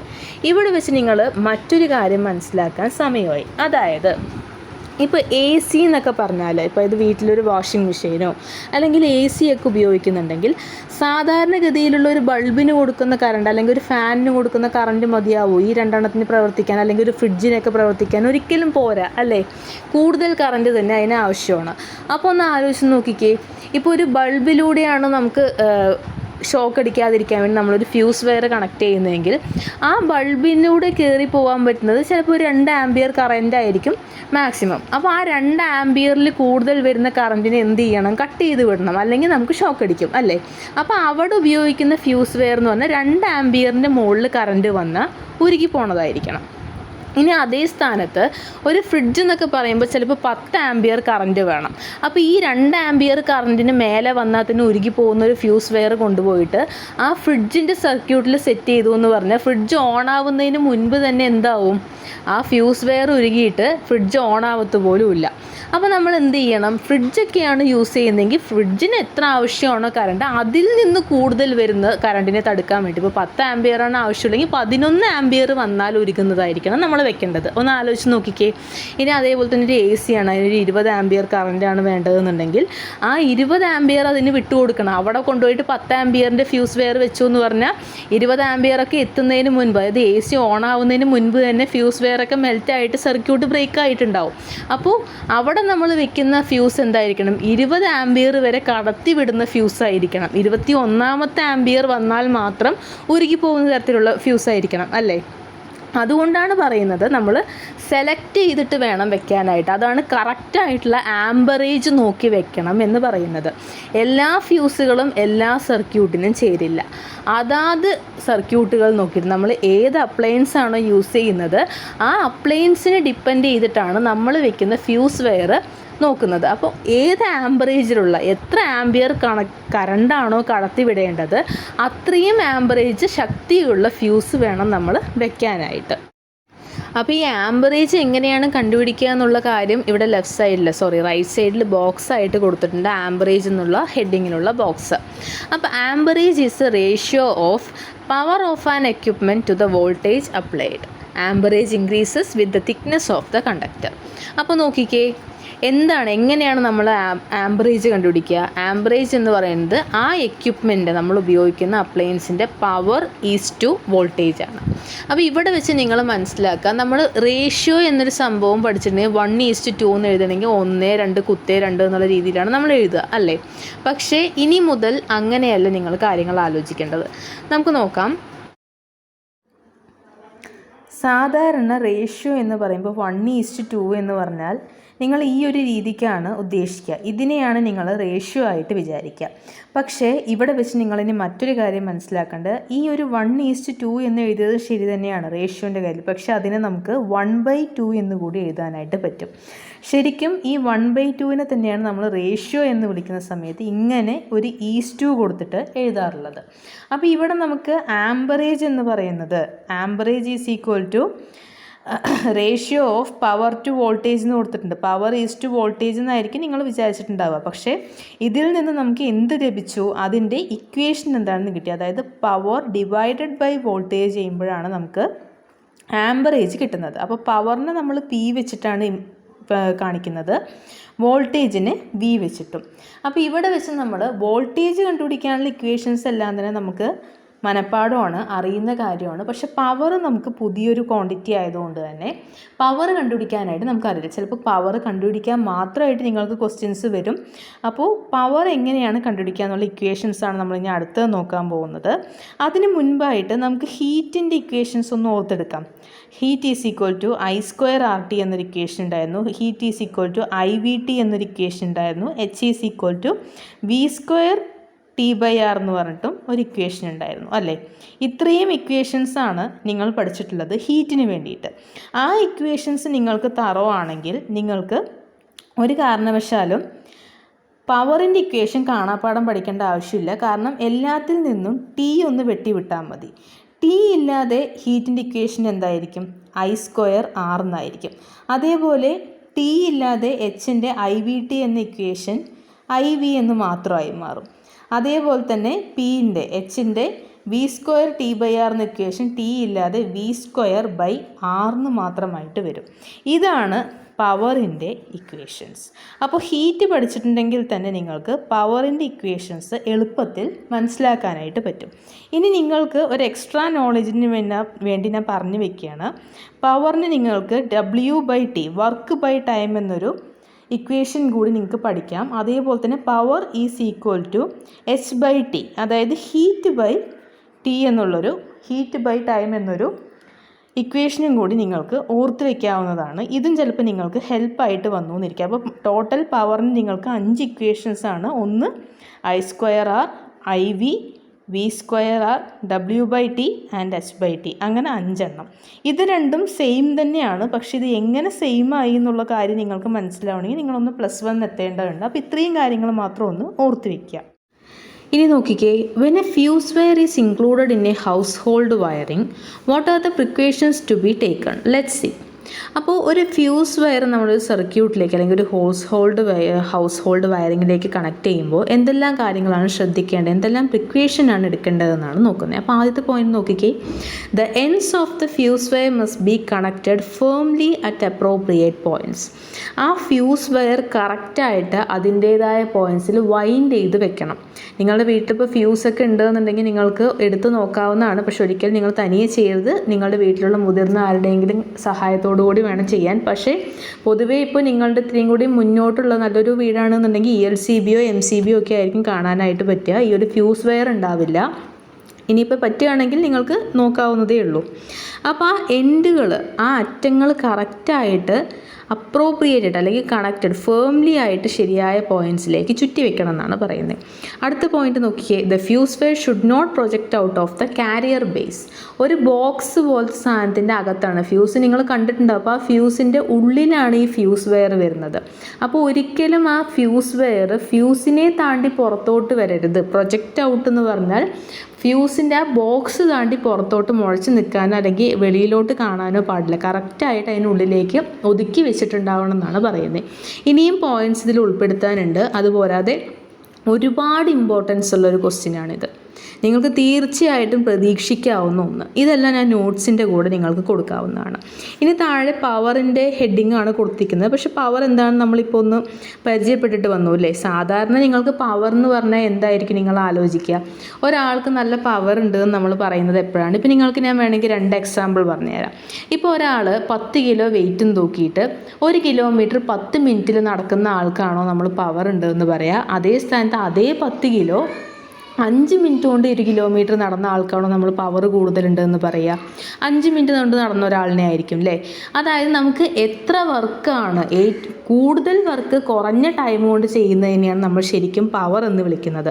അതുകൊണ്ട് തന്നെ പവറിൻ്റെ ഫോർമുലയിൽ നമുക്ക് വർക്ക് ബൈ ടൈം എന്നൊരെണ്ണം ഞാൻ നിങ്ങൾക്ക് എഴുതി കാണിച്ചു തന്നിട്ടുണ്ടായിരുന്നു. ഇവിടെയും അത് കൊടുത്തിട്ടുണ്ട്.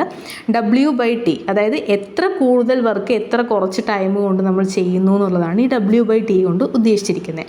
അതുപോരാതെ വർക്കിൻ്റെ യൂണിറ്റ് എന്ന് പറഞ്ഞാൽ വാട്ടാണ് കേട്ടോ, വാട്ടേജ്. അത് വല്ലാത്തൊരു കോമഡി സംഭവമാണ്. എന്നിവ ഇത്രയും കാര്യങ്ങളാണ് പവറിൽ നിങ്ങൾ മനസ്സിലാക്കേണ്ടതുള്ളൂ. ഇനി നമുക്ക് അടുത്തതായിട്ട് lighting effect of electric current ആണ് നോക്കാൻ പോകുന്നത്. ഇത് ആരാ ഈ പിക്ചറിൽ നോക്കിക്കേ? നമ്മുടെ മഞ്ഞ ബൾബ്. പൊതുവേ പണ്ടത്തെ വീടുകളിൽ നമ്മൾ ബാത്റൂമിലൊക്കെ പണ്ട് യൂസ് ചെയ്യുന്ന ഒരു ബൾബായിരുന്നു കേട്ടോ ഇത്. ചിലപ്പോൾ നിങ്ങളിൽ പലരും ഇത് കണ്ടിട്ട് പോലും ഉണ്ടാവില്ല. ഇതിൻ്റെ പേരാണ് ഫിലമെൻറ്റ് ബൾബ് അല്ലെങ്കിൽ ഫിലമെൻ്റ് ലാമ്പ് എന്ന് വിളിക്കും. ഇതിൻ്റെ ശരിക്കത്തെ പേര് ഇൻകാൻഡസൻ ലാമ്പ് എന്നുമാണ്. അതിൻ്റെ പാർട്സ് അവിടെ മാർക്ക് ചെയ്തിട്ടുണ്ട് കണ്ടോ. ഉള്ളിലൊരു കോപ്പർ വയർ ഉണ്ട്, ടങ്സ്റ്റണിൻ്റെ ഒരു ഫിലമെൻ്റ് ഉണ്ട്, അതിനെ പൊതിഞ്ഞിട്ടൊരു ഗ്ലാസ് ഉണ്ട്. അപ്പോൾ ഈ ഒരു ബൾബൊന്നും പൊതുവേ ഇപ്പോൾ യൂസ് ചെയ്യുന്നില്ല. കാരണം മറ്റൊന്നുമല്ല, അതിൻ്റെ ഡിസഡ്വാൻറ്റേജുകൾ കൊണ്ട് തന്നെയാണ്. അപ്പോൾ എന്തൊക്കെയാണ് ഈ ബൾബിൻ്റെ പ്രത്യേകത എന്നുള്ളതാണ് നമ്മളിന്ന് നോക്കാൻ പോകുന്നത്. ഈ ഒരു പാർട്ട് എന്ന് പറഞ്ഞാൽ ലൈറ്റിംഗ് എഫക്റ്റ് ഓഫ് ഇലക്ട്രിക് കറൻ്റാണ് നോക്കുന്നത്. ഇത് നമ്മൾ കറണ്ട് കൊടുത്തിട്ട് പുറത്തേക്ക് നമുക്ക് കിട്ടുന്ന ഔട്ട്പുട്ട് എന്ന് പറഞ്ഞാൽ ലൈറ്റ് ആയിരിക്കും. ഇത്രയും നേരം നമ്മൾ പഠിച്ചത് ഹീറ്റിനെ കുറിച്ചിട്ടായിരുന്നു, കറണ്ട് കൊടുക്കുന്ന സമയത്ത് ഹീറ്റ് വരുന്നതിനെ കുറിച്ചിട്ട്. ഇപ്പോൾ നമ്മൾ പഠിക്കാൻ പോകുന്നത് കറണ്ട് കൊടുക്കുമ്പോൾ ലൈറ്റ് വരുന്നതിനെ കുറിച്ചിട്ടാണ് നോക്കുന്നത്. In normal voltages, the filament becomes white hot and gives out light. നമ്മൾ നോർമലായിട്ടുള്ളൊരു കറണ്ടോ വോൾട്ടേജ് കൊടുത്താൽ അതിനകത്തുള്ള ആ ഫിലമെൻറ്റ് കണ്ടോ, ആ ഫിലമെൻറ്റ് നല്ല ചൂട് പിടിക്കും. വെള്ള കളറായിരിക്കും അത് ചൂട് പിടിച്ച, വൈറ്റ് ഹോട്ട് എന്നാണ് കൊടുത്തിരിക്കുന്നത്. ആ വെള്ള കളറിൽ നിന്ന് ലൈറ്റ് പുറത്തേക്ക് വരികയും ചെയ്യും. Such bulbs are incandescent lamps. ഇൻകാൻഡസെൻറ്റിൻ്റെ അർത്ഥം എന്ന് പറഞ്ഞാൽ ഗ്ലോയിങ് വിത്ത് ഹീറ്റ് എന്നാണ് അർത്ഥം. ഈ ബൾബിൻ്റെ പ്രത്യേകത എന്താണെന്നറിയോ? പോയി കൈ തൊട്ടു എന്ന് പറഞ്ഞാൽ നല്ല ചൂടായിരിക്കും. പൊതുവേ ഇപ്പോൾ ഇത് ഉപയോഗിക്കുന്നത് എന്തിനാണെന്നറിയോ? കോഴിക്കുഞ്ഞുങ്ങളിലേക്ക് വിരിക്കാൻ വേണ്ടിയിട്ടാണ്. അമ്മയില്ലാതെ, അമ്മ അടയിരിക്കാതെ തന്നെ കോഴിക്കുഞ്ഞുങ്ങളിനെ വിരിക്കണം എന്നുണ്ടെങ്കിൽ ഈ ബൾബിൻ്റെ ചൂടാണ് നമ്മൾ അതിന് വേണ്ടിയിട്ട് കൊടുക്കുക. Filaments made of metal tungsten are used in them. അപ്പോൾ ആ ഫിലമെൻ്റ് ഇങ്ങനെ ചൂട് കൂടുമ്പോൾ അതിൽ നിന്ന് പ്രകാശം വരുന്നതാണ് ആ ഒരു ലൈറ്റ് എഫക്റ്റിൻ്റെ കാരണം. അപ്പോൾ ടങ്സ്റ്റൺ കൊണ്ടുണ്ടാക്കിയത് മെറ്റൽ അവിടെ ഉപയോഗിച്ചിരിക്കുന്നത്, ആ ഒരു ഫിലമെൻ്റ് ഉണ്ടാക്കാൻ ടങ്സ്റ്റൺ എന്ന് പറഞ്ഞിട്ട് മെറ്റലാണ് ഉപയോഗിച്ചിരിക്കുന്നത്. അപ്പോൾ ടങ്സ്റ്റണിന് എന്ത് കഴിവുണ്ട്? Tungsten can become white hot and emit white light for a long time. അപ്പോൾ ടങ്സ്റ്റൺ എന്ന ആ ഒരു ലോഹത്തിൻ്റെ പ്രത്യേകതയാണ് വെള്ള കളറിൽ ചൂടാവാൻ പറ്റുന്നതും ഒരുപാട് നേരത്തേക്ക് വെള്ള ലൈറ്റ് തരാൻ പറ്റുക എന്നുള്ളതും. In order to avoid oxidation of tungsten. Oxidation of tungsten എന്ന് പറഞ്ഞാൽ ഈ നമ്മളിപ്പോൾ പുറത്ത് കുറേ കാലം ഇരുമ്പിൻ്റെ എന്തെങ്കിലും വെച്ചാലോ അല്ലെങ്കിൽ ഈ ജനലൊക്കെ തുരുമ്പ് പിടിച്ച് പോകുന്നത് കണ്ടിട്ടില്ലേ? ഈ ലോഹങ്ങൾ കുറേ കാലം നമ്മൾ പൊതിയാതെയോ മറ്റോ പുറത്ത് വെച്ചാൽ എയറുമായിട്ട് അതിൻ്റെ കോണ്ടാക്റ്റ് വന്നാൽ അത് തുരുമ്പ് പിടിക്കാനായിട്ട് തുടങ്ങും. ആ ഒരു പ്രക്രിയനെയാണ് നമ്മൾ ശരിക്കും ഓക്സിഡേഷൻ, അതായത് അതിൽ കെമിക്കൽ ചേഞ്ചുകൾ വന്നു തുടങ്ങും. അപ്പോൾ ആ ബൾബിനകത്തുള്ള ടങ്സ്റ്റൺ കേട് വരാതിരിക്കാൻ വേണ്ടിയിട്ടും ആ ഓക്സിജനും ഇതുമായി ചേരുന്ന നമ്മുടെ ടങ്സ്റ്റണുമായി ചേർന്നിട്ടുള്ള ആ ഒരു സംഭവം, ആ ഒരു പ്രക്രിയ നടക്കാതിരിക്കാൻ വേണ്ടിയിട്ടും ദ ബൾബ് ഈസ് ഇവാക്വേറ്റ് ചെയ്യുക എന്ന് പറഞ്ഞാൽ അതിനകത്തുള്ള എയർ മുഴുവനും പുറത്തേക്ക് കളയുക, ശൂന്യമാക്കുക എന്നാണ് അർത്ഥം.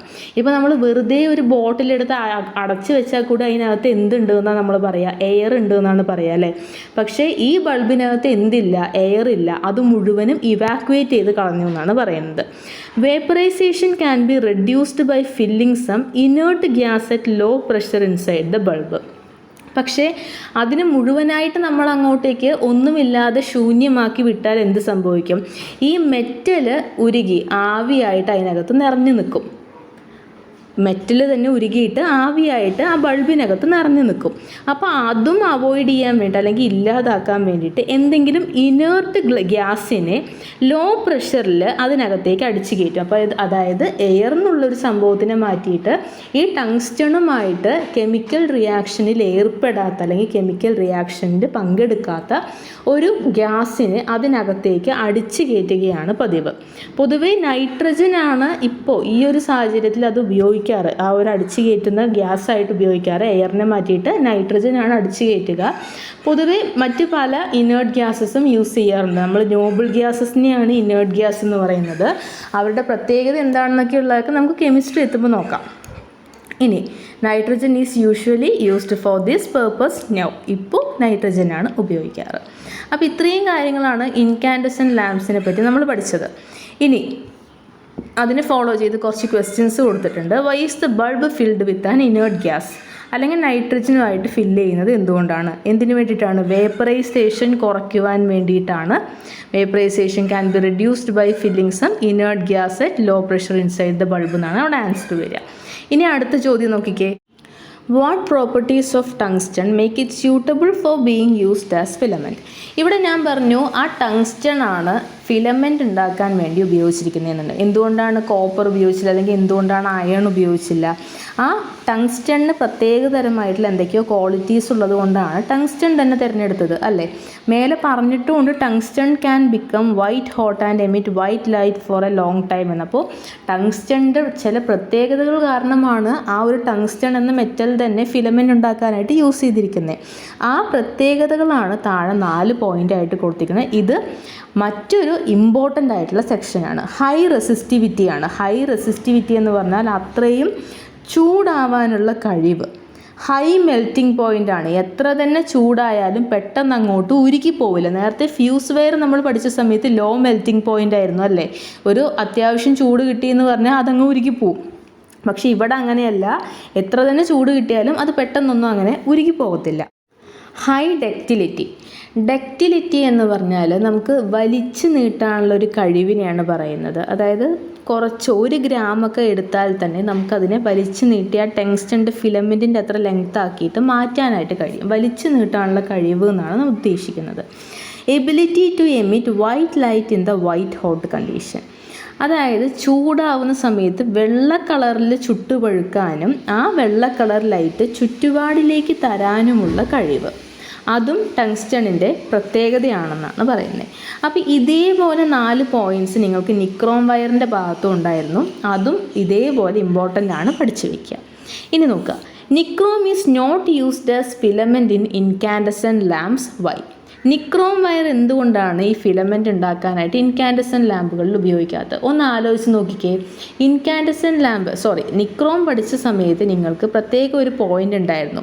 It have an ability to remain in red hot condition എന്നൊരു കാര്യം. നിക്രോം ചൂടായി എന്ന് പറഞ്ഞാൽ റെഡ് കളറിലാണ് ചുട്ടുപഴുത്ത് നിൽക്കുക. അപ്പോൾ ഒരിക്കലും നമുക്ക് എന്ത് കിട്ടില്ല? വൈറ്റ് ലൈറ്റ് അതിൽ നിന്ന് കിട്ടില്ല. അതുപോരാതെ ചുവന്ന ലൈറ്റ്, ആ റെഡ് ഹോട്ട് കണ്ടീഷനിൽ ചൂടായി നിൽക്കുമ്പോഴും ചുറ്റുപാടിലേക്കും ചുവന്ന ലൈറ്റ് പ്രകാശിപ്പിക്കാനും ആർക്ക് കഴിവില്ല? നിക്രോമിന് കഴിവില്ല. അപ്പോൾ അത് തന്നെയാണ് അതിൻ്റെ ആൻസറും. ഇനി touch a filament lamp after it has been lit for a short period of time. What you feel? ഈ ഫിലമെൻറ്റ് ലാമ്പ് കുറച്ച് നേരം കത്തിച്ച് വെച്ചിട്ട് അത് ഓഫാക്കിയിട്ട് പോയി തൊട്ട് നോക്കാനാണ് പറയുന്നത്. കൈ നല്ല പൊള്ളൽ കൊള്ളും. അപ്പോൾ എന്താണ് നിങ്ങൾക്ക് ഫീൽ ചെയ്യുന്നത്? ഹോട്ട്നെസ്സാണ് ഫീൽ ചെയ്യുക. അത് വല്ലാത്ത ചൂടായിരിക്കും. അപ്പോൾ താഴെ കൊടുത്തിരിക്കുന്ന ആ ഒരു ബോക്സ് എന്ന് പറഞ്ഞാൽ ഇതിൻ്റെ ഡിസഡ്വാൻറ്റേജ് ആണ് കൊടുത്തിരിക്കുന്നത്. അപ്പോൾ what are the disadvantages of an incandescent lamp അല്ലെങ്കിൽ ഫിലമെൻറ്റ് ലാമ്പ് എന്ന് ചോദിച്ചാൽ നിങ്ങൾ ഇതാണ് എഴുതി കൊടുക്കേണ്ടത്. A major part of the electrical energy supplied to an incandescent lamp is lost as heat. അതായത് നമ്മൾ ആ കറണ്ട് കൊടുക്കുന്ന സമയത്ത് ആ കറണ്ട് കൊടുക്കുമ്പോൾ കറണ്ട് മുഴുവനും എന്ത് എനർജി ആയിട്ടല്ല മാറുന്നത്? ലൈറ്റ് എനർജി ആയിട്ടല്ല മാറുന്നത്. പകരം ചൂടായിട്ടും ഹീറ്റ് എനർജി ആയിട്ടും പോകുന്നുണ്ട്. നമുക്ക് ലൈറ്റാണ് അവിടെ ആവശ്യമെങ്കിൽ അവിടെ ചൂട് നമുക്ക് വേണ്ട അല്ലേ? അപ്പോൾ ആ ചൂട് എന്ന് പറയുന്നത്, ചൂടായിട്ട് പോകുന്ന ഇലക്ട്രിക് കറണ്ട് നമ്മൾക്ക് നഷ്ടമാണ് വരുന്നത്. അതേ സ്ഥാനത്ത് നിങ്ങൾ ഓവണിന് പ്രകാശം വന്നു എന്ന് ആലോചിച്ച് നോക്കി. നമുക്ക് ഓവണാണ് ഉപയോഗിക്കുന്നതെങ്കിൽ അവിടെ ചൂടാണ് വേണ്ടത്. അവിടെ പ്രകാശം കിട്ടിയിട്ട് ഒരു കാര്യമില്ല. അപ്പോൾ പ്രകാശം വരുന്നത് നമുക്ക് നഷ്ടമാണ്. അപ്പോൾ എന്താണോ നമുക്ക് അവിടെ ആവശ്യം അത് മാത്രം മതി. ഇവിടെ വെളിച്ചമാണ് ആവശ്യം, പക്ഷേ ചൂടും ആവുന്നുണ്ട്. അപ്പോൾ നമ്മളുടെ കറണ്ടാണ് അവിടെ നഷ്ടപ്പെട്ടുകൊണ്ടിരിക്കുന്നത്. അതുപോലെ hence the efficiency of these devices is less. ഇത്രയും ചൂട് കാരണം കൊണ്ട് തന്നെ ഈ സംഭവങ്ങൾ പെട്ടെന്ന് കേടുവന്ന് പോകാനും ചാൻസ് ഉണ്ട്. ഈ ബൾബൊക്കെ പെട്ടെന്ന് കേടുവന്ന് പോകും. അപ്പോൾ ഇതിൻ്റെ മേജറായിട്ടുള്ളൊരു ഡിസഡ്വാൻറ്റേജാണ് ഈ കൊടുത്തിരിക്കുന്നത്. അപ്പോൾ എന്താണ് ഒരു ഫിലമെൻറ്റ് ലാമ്പിൻ്റെ ഡിസഡ്വാൻറ്റേജ് എന്ന് പറഞ്ഞാൽ നിങ്ങൾക്ക് ആ ബോക്സ് എഴുതി കൊടുക്കാവുന്നതാണ്. ഇനി അടുത്ത ടൈപ്പ് ലാമ്പുകളാണ് താഴെ കൊടുത്തിരിക്കുന്നത്. ഡിസ്ചാർജ് ലാമ്പ് എന്താണ് അതിൻ്റെ പേര്? ഈ CFL ആയിക്കോട്ടെ, ആർക്ക് ലാമ്പ് ആയിക്കോട്ടെ, സോഡിയം വേപ്പർ ലാമ്പ്, പിന്നെ ഫ്ലൂറസൻ ലാമ്പ്, നമ്മളുടെ ട്യൂബ്, ഇതെല്ലാം തന്നെ ഡിസ്ചാർജ് ലാമ്പിലാണ് പെടുന്നത്. ഈ നമ്മൾ സാധാരണ യൂസ് ചെയ്യുന്ന ട്യൂബ് സെറ്റും ഡിസ്ചാർജ് ലാമ്പാണ് കേട്ടോ. അപ്പോൾ discharge lamps are glass tubes fitted with 2 electrodes. അപ്പോൾ ഡിസ്ചാർജ് ലാമ്പ് എന്ന് പറയുന്നത് ഗ്ലാസ് ട്യൂബാണ്. ആ ഗ്ലാസ് ട്യൂബിൻ്റെ 2 അറ്റങ്ങളിലായിട്ട് 2 ഇലക്ട്രോഡുകൾ ഉണ്ടാവും. ഇലക്ട്രോഡുകൾ എന്ന് പറഞ്ഞാൽ ഈ പോസിറ്റീവ് നെഗറ്റീവ് പോലത്തെ ഒരു സംഭവം തന്നെയാണ്. 2 ഇലക്ട്രോഡുകൾ ഉണ്ടാവും. They emit light as a result of discharge of electricity through the gases filled in the tubes. അപ്പോൾ ഈ ട്യൂബ് വെറുതെയാണോ വെച്ചിരിക്കുന്നത്? അല്ല, ആ ട്യൂബിനകത്ത് നമ്മൾ ഗ്യാസ് ഫില്ല് ചെയ്യുന്നുണ്ട്.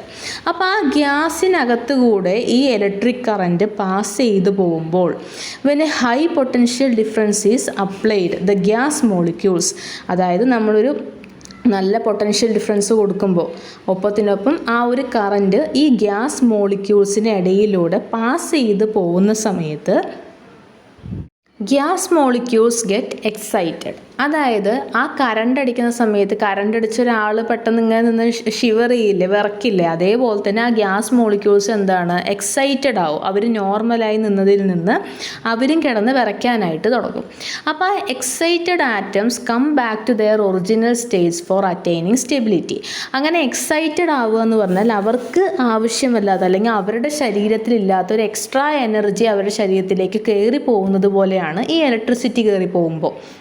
അപ്പോൾ അവരെന്ത് ചെയ്യും, അവരുടെ നോർമൽ സ്റ്റേറ്റിൽ അവർക്ക് മിണ്ടാതിരിക്കാൻ വേണ്ടിയിട്ട് ആ ഒരു ഗ്യാസ് മോളിക്യൂൾസിന് ഇത്രയും എനർജി ഒന്നും വേണ്ട പറഞ്ഞിട്ട് അവർ മിണ്ടാതിരിക്കാനായിട്ട് ആ ഒറിജിനൽ സ്റ്റേറ്റിലേക്ക് അവർ തിരിച്ചു പോകുമ്പോൾ അവരുടെ ഉള്ളിലുണ്ടായിരുന്ന എക്സ്ട്രാ വന്ന എനർജിനെ മുഴുവൻ പുറത്ത് കളയും. ആ during this process the energy stored in them will be radiated as light.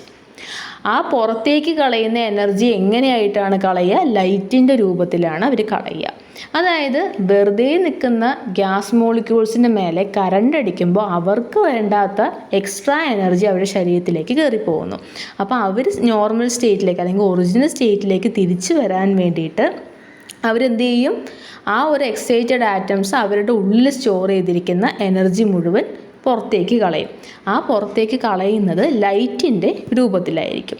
Depending on the difference in the energy levels lights of different colours and other radiations are emitted. അപ്പോൾ നമ്മൾ എത്ര current കൊടുക്കുന്നു എന്നുള്ളത് നമ്മൾ അതിനകത്ത് നിറച്ച് വെച്ചിരിക്കുന്ന gas ഏതാണെന്നൊക്കെ ഉള്ളത് നോക്കിയിട്ടാണ് ഡിഫറെൻറ്റ് കളറിലുള്ള ട്യൂബുകളും അതേപോലെ തന്നെ ബ്ലൂ കളറിൽ ലൈറ്റ് ചെയ്യുന്ന ട്യൂബ്സൊക്കെ ഉണ്ട് കേട്ടോ. അപ്പോൾ ആ ഒരു കളറായിക്കോട്ടെ നമ്മൾക്ക് കിട്ടുന്ന പ്രകാശം ആയിക്കോട്ടെ, അപ്പോൾ അതെല്ലാം ഡിപ്പെൻഡ് ചെയ്യുന്നത് ആ എനർജി ലെവലിനെയാണ്. അതേപോലെ തന്നെ മറ്റ് റേഡിയേഷൻസും അതിൽ നിന്ന് പുറത്ത് വരാറുണ്ട്. അൾട്രാ വയലറ്റ് റേഡിയേഷൻ എന്നൊക്കെ നിങ്ങൾ കേട്ടിട്ടുണ്ടാവും അല്ലേ. അങ്ങനെ പല റേഡിയേഷൻസും ആ ട്യൂബ് സെറ്റുകളിൽ നിന്നൊക്കെ പുറത്ത് വരാറായിട്ട് ചാൻസ് ഉണ്ട്. ഇനി what are the advantages of using discharge lamps instead of incandescent lamps. Discharge ലാമ്പുകളിനെ വെച്ച് അതായത് ഇൻകാൻഡസൻറ്റ് ലാമ്പുകളിനെ വെച്ച് നോക്കുമ്പോൾ ഡിസ്ചാർജ് ലാമ്പുകൾ ഉപയോഗിക്കുന്നതിൻ്റെ പോസിറ്റീവ്നെസ് അല്ലെങ്കിൽ അഡ്വാൻറ്റേജസ് എന്തൊക്കെയാണെന്നാണ് ചോദിക്കുന്നത്. അപ്പോൾ നിങ്ങൾക്ക് അവിടുത്തെ ഡിസഡ്വാൻറ്റേജ് എന്തായിരുന്നു, തൊട്ടാൽ പൊള്ളും എന്നുള്ളതാണ്. അത് കുറച്ച് നേരം ഒരു മിനിറ്റ് നേരത്തേക്ക് തൊട്ടാൽ തന്നെ 1 മിനിറ്റ് നേരത്തേക്ക് കത്തിച്ച് വെച്ചിട്ട് നമ്മൾ പോയി തൊട്ടാൽ തന്നെ അത്രയും ചൂടായിരിക്കും ആ സാധനത്തിന്. പക്ഷേ ട്യൂബ് അങ്ങനെയാണോ? ട്യൂബ് ചൂട് പിടിക്കും, പക്ഷേ ഒരിക്കലും ഇൻകാൻഡസൻറ്റ് ലാമ്പിൻ്റെ അത്രയൊന്നും ചൂട് വരില്ല. What are the factors to be considered when you select a bulb? Which are the lamps that are mostly used? ഇനി നോക്കിയോ, LED bulbs are devices that give more light than discharge lamps and incandescent lamps. They work using low power. What are their peculiarities? അതൊക്കെ എവിടെ നിൽക്കട്ടെ. നമ്മുടെ ഈ ട്യൂബിനും എന്തുണ്ട്, disadvantages ഉണ്ട്. അപ്പോൾ ആ ഡിസഡ്വാൻറ്റേജസ് നിങ്ങൾ നോട്ട് ചെയ്ത് വെക്കുകയും വേണം. ഈ ട്യൂബിനൊക്കെ നമ്മൾ പഴയ ട്യൂബൊക്കെ വഴിയരികിൽ ഉപേക്ഷിക്കുമ്പോൾ അത് കല്ലെറിഞ്ഞ് പൊട്ടിക്കാൻ കുട്ടികൾക്കൊക്കെ ഇഷ്ടമാണ് അല്ലേ. ഈ ട്യൂബിനകത്ത് ഗ്യാസ് മോളിക്യൂൾസ് നിറച്ച് വെക്കുന്നുള്ളത് നിങ്ങൾ പഠിച്ച കാര്യമാണ്. ഇപ്പോൾ നിങ്ങൾ മനസ്സിലാക്കി കഴിഞ്ഞു. ആ ഗ്യാസ് മോളിക്യൂൾസ് പൊതുവെ മെർക്കുറിയുടെ അയക്കാനാണ് ചാൻസ് കൂടുതൽ. മെർക്കുറി എന്ന് പറഞ്ഞാൽ വിഷവാതകമാണ്. അപ്പോൾ നിങ്ങൾ ഈ ഗ്ലാസ്സൊക്കെ എറിഞ്ഞു പൊട്ടിക്കുമ്പോൾ, നമ്മുടെ ട്യൂബ് സെറ്റൊക്കെ എറിഞ്ഞു പൊട്ടിക്കുമ്പോൾ അതിൻ്റെ അടുത്ത് പോയി നിന്ന് അത് കുറേ നേരം ശ്വസിക്കുകയും ചെയ്താൽ നിങ്ങൾക്ക് മരണം വരെ സംഭവിക്കാനായിട്ട് പറ്റും. ശരിക്കും എൻവിറോൺമെൻറ്റൽ പൊല്യൂഷന് കാരണമാവുന്ന ഗ്യാസുകളാണ് അതിന് ഡിസ്പോസൽ സമയത്ത് പുറത്തു പോകുന്നത്. അതുപോരാതെ ട്യൂബിന് അത്യാവശ്യം പവർ കമ്മിയാണെങ്കിൽ നിഴലുകൾ നല്ലോണം വീഴും. അതേപോലെ തന്നെ ഇൻകാൻഡസൻറ്റ് ലാമ്പുകളിൽ നിങ്ങൾക്ക് യൂസ് ചെയ്യാൻ പറ്റുന്ന അല്ലെങ്കിൽ നിങ്ങൾക്ക് എഴുതാൻ പറ്റുന്ന ഡിസഡ്വാൻറ്റേജസ് ആണ് നിഴൽ വീഴുമെന്നുള്ള കാര്യം. Shadows are produced. അത് ഡിസ്ചാർജ് ലാമ്പ് ആയിക്കോട്ടെ ഇൻകാൻഡസെൻറ്റ് ലാമ്പ് ആയിക്കോട്ടെ, രണ്ടിലും നിഴലുകൾ വരും. ഇനി ഈ രണ്ട് കാറ്റഗറിയിൽപ്പെട്ട ലാമ്പുകളെക്കാളും ഏറ്റവും നല്ല ലാമ്പ് എന്ന് പറയുന്നത് LED ആണ്. ആ LED ഫുൾ ഫോം ആണ് ഇവിടെ കൊടുത്തിരിക്കുന്നത്, ലൈറ്റ് എമിറ്റിംഗ് ഡയോഡ് ബൾബ്. അതായത് ലൈറ്റ് എമിറ്റിംഗ് ഡയോഡ് എന്നാണ് LED ഫുൾ ഫോം. അപ്പോൾ ഫസ്റ്റത്തെ പോയിൻ്റ് അത് തന്നെയാണ്, LEDs are light emitting diodes. As there is no filament there is no loss of energy in form of heat. Filament എന്നൊരു സാധനം ഇല്ലാത്തത് കൊണ്ട് തന്നെ ചൂടിൻ്റെ രൂപത്തിൽ ഒരിക്കലും അതിൻ്റെ എനർജി പോകില്ല. അതായത് നമുക്ക് കറണ്ട് വെറുതെ വേസ്റ്റ് ആവില്ല എന്നർത്ഥം. അതേപോലെ തന്നെ since there is no mercury in it is not harmful to environment. അത് കേട് വരുന്ന സമയത്ത് നമ്മൾ എറിഞ്ഞ് പൊട്ടിച്ചാൽ അതിൻ്റെ അകത്ത് നിന്ന് ഗ്യാസ് ഒന്നും പുറത്തു പോകാത്ത കാരണം അത് എൻവിറോൺമെൻറ്റിന് കഷ്ടപ്പാടും വരുത്തുന്നില്ല. ഏറ്റവും നല്ലൊരു ലാമ്പ് ഏതാണെന്ന് ചോദിച്ചാൽ LED ആണ്. ഇത് പഠിച്ചു വയ്ക്കുക.